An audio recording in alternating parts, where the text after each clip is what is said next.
அனைவருக்கும் வணக்கம். இது நம்ம ஸ்டடி டைம் யூடியூப் சேனல். நான் உங்கள் மணிகண்டன். இந்த பதிவு எதுக்காகனா, மே 20 UGC net application Windows close ஆகுது.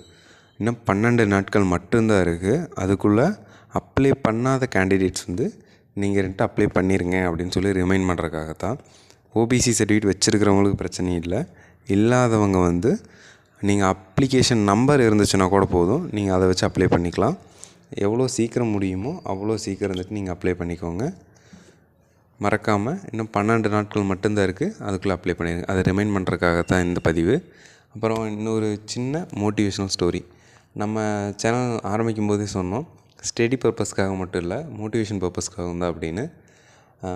நம்ம சேனலோட ஃபஸ்ட்டு ஒரு சின்ன மோட்டிவேஷ்னல் ஸ்டோரி என்னென்னா, இது வெக்கேஷன் டைம் அப்படிங்கிறதுனால ஃபேமிலியோடு வெளியே போகிறது வரதுன்னு சொல்லி நம்ம ஸ்டடீஸ்க்கு அதிகமாக டைம் கொடுக்காமல் இருப்போம். இல்லை லைஃப்பில் தொடர்ந்து சின்ன சின்ன பிரச்சனைகள் வரலாம், ஏதாவது ஒரு வகையில் ஏதாவது ஒரு பிரச்சனை இருக்கலாம். அந்த மாதிரி பிரச்சனையெல்லாம் வரும்போது நீங்கள் அதை நினச்சே வருத்தப்பட்டு முடங்காமல், எல்லாமே நல்லதுக்கு தான் நடக்குது, நடப்பதெல்லாம் நன்மைக்கே அப்படிங்கிறத புரிஞ்சுக்கணும் அப்படிங்கிறதுக்காக ஒரு சின்ன ஸ்டோரி. மகாபாரத போர் முடியுது. போர் முடிஞ்சோடனே அர்ஜுனன் ரொம்ப சந்தோஷத்தில் ஒரு பெருமையில் இருக்கான். அப்போ கிருஷ்ணர் சொல்கிறாரு, ஒரு டக்குன்னு அர்ஜுனா ரதத்தை விட்டு நீ கீழே இறங்கு அப்படின்னு சொல்கிறாரு. அர்ஜுனன் யோசிக்கிறான். யோசிச்சுட்டு, கிருஷ்ணா, அதாவது சாரதி தானே கீழே இறக்கி விடணும் தலைவரை அப்படின்னு சொல்லும்போது, அதுதானே மரபு அப்படின்னு சொல்கிறாரு.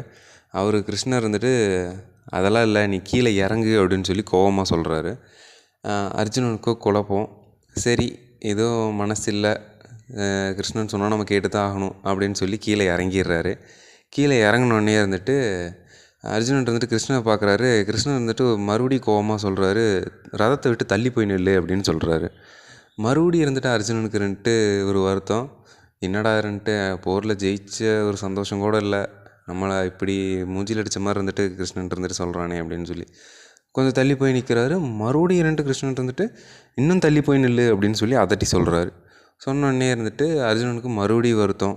கொஞ்சம் தொலைவிலே போய் நின்றுக்கிட்டு கிருஷ்ணன் என்ன பண்ணுறாருன்னா, குதிரை ரெண்டையும் டக்குன்னு அவிழ்த்து விரட்டி விடுறாரு. அப்புறம் அந்த ரதத்துலேருந்து கீழே குதித்து ஓடி அர்ஜுனனை கட்டி தழுவிக்கிறாரு. ஒரே சிரிப்பு. அப்புறம் அர்ஜுனன் கேட்குறாரு, ஏன் என்னாச்சு அப்படின்னு சொல்லி. கேட்டோடனே அந்த டக்குன்னு கேட்டுக்கிட்டே இருக்கார். பின்னாடி அந்த ரதம் தீ பிடிச்சி எரியுது. ஒரு 2 நிமிஷம்தான் அந்த மொத்த ரதமுமே சாம்பலாகிடுது. அர்ஜுனனுக்கு ஒன்றுமே புரியல, என்ன நடக்குது அப்படின்னு சொல்லி. அப்போ அர்ஜுனன் கேட்குறாரு, என்ன ஆச்சு, ஏன் எதனால் இப்படியெல்லாம் நடக்குது அப்படின்னு சொல்லி கேட்குறாரு. அதுக்கு கிருஷ்ணர் சொல்கிறாரு, உன்னோட ரதத்தை ஓட்டிகிட்டு வந்த சாரதி நான் இந்த 3 உலகங்களையும் ஆட்சி செய்கிறவன். அதுவும் இல்லாமல் கொடியிலிருந்து என்னோடய ரதத்தை பார்த்துக்கிட்டது ஆஞ்சநேயன். நான் ரதத்தை விட்டு இறங்கினோடனே ஆஞ்சநேயனும் போயிடுவான். நமக்கு ஆப்போசிட்டாக பயன்படுத்தின அஸ்திரங்கள் எல்லாமே ரொம்ப ரொம்ப சக்தி வாய்ந்தது. நான் இருந்ததுனாலையும் அனுமன் இருந்ததுனாலையும் அந்த அஸ்திரங்களோட சக்தி பெருசாக தெரியலை. ஆனால் நாங்கள் 2 பேரும் அந்த ரதத்தை விட்டு வந்தோடனே அந்த அஸ்திரங்களோட சக்தி அதிகமாகிடுச்சு. அதனால் அந்த ரதமே தீப்பற்றி எரிஞ்சிருச்சு. இப்போ நான் முதல்ல ரதத்தை விட்டு இறங்கி உன்னை இறக்கி விட்டுருந்தேன்னா அந்த ரதம் தீப்பிடிச்சு எரிஞ்சிருக்கும். இல்லை நீ இறங்கின உடனே நானும் இறங்கியிருந்தேன்னா அந்த தீ 2 பேர்த்தையும் தாக்கியிருக்கும். அதனால தான் உன்னை முதல்ல இறங்கி தள்ளி போய் நிற்க சொன்னேன்.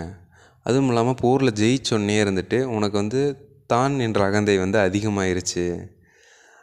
அதனால தான் உனக்கு நான் சொன்னோன்னே அந்த இடத்துல வருத்தமாக பட்டுச்சு அப்படின்னு சொல்கிறாரு.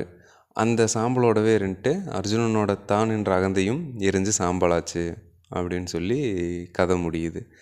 இதிலிருந்து என்ன தெரியுதுன்னா, நம்ம ஒரு விஷயம் நடக்குதுன்னு சொல்லி வருத்தப்படுறோம், ஆனால் அது நம்ம நன்மைக்காகத்தான் நடக்குது அப்படிங்கிறதான் இந்த கதையோட நீதி. அதாவது எது நடந்தாலும் நம்மளோட நன்மைக்கு தான் அப்படின்னு நம்ம நம்பணும். அதே மாதிரி சின்ன சின்ன விஷயங்கள்லாம் நம்ம டைம் தள்ளி போகுது, நான் இன்றைக்கி 8 ஹவர்ஸ் பிளான் பண்ணியிருந்தேன், 8 ஹவர்ஸும் படிக்க முடியல, 1 ஹவர் தான் படிக்க முடிஞ்சிச்சு அப்படின்னா பிரச்சனை கிடையாது. கன்சிஸ்டன்சிங்கிறது 10 நாளும் 100% எஃபர்ட் போடுறது கிடையாது.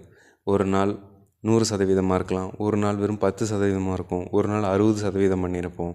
கன்சிஸ்டன்சிங்கிறது அந்த பர்சன்டேஜ் ஏறுனாலும் இறங்குனாலும் நம்ம தொடர்ந்து அதில் படிக்கிறோமா அப்படிங்கிறதுக்கு பேர் தான் கன்சிஸ்டன்சி. ஸோ நீங்கள் ஒரு நாள் படிக்க முடியல அப்படின்னு சொல்லி வெக்ஸ் ஆகிட்டு அடுத்த நாள் விட்டுறாதீங்க. டே பை டே ஒர்க்ஸ் இருந்துக்கிட்டு தான் இருக்கும். அதுவும் ஹவுஸ் ஒய்ஃப் அவங்களுக்கெல்லாம் சொன்னால் இந்த டைம் லீவ் டைம் குழந்தைங்கள பார்த்துக்கணும், வெளியே போகணும் வரணும். அதனால் இருந்துட்டு உங்களுக்கான டைம் கிடைக்கிற டைமில் படிங்க. இன்றைக்கி படிக்கலேன்னு சொல்லி நேற்று படிக்கலேன்னு சொல்லி இன்றைக்கி விட்டுறாதீங்க. கண்டிப்பாக கிடைக்கிற டைமை ப்ராப்பராக யூட்டிலைஸ் பண்ணிவிட்டு படிங்க.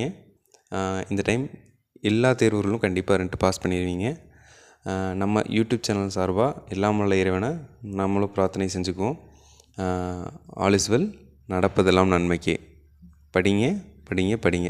இது நம்ம ஸ்டடி டைம் யூடியூப் சேனல்.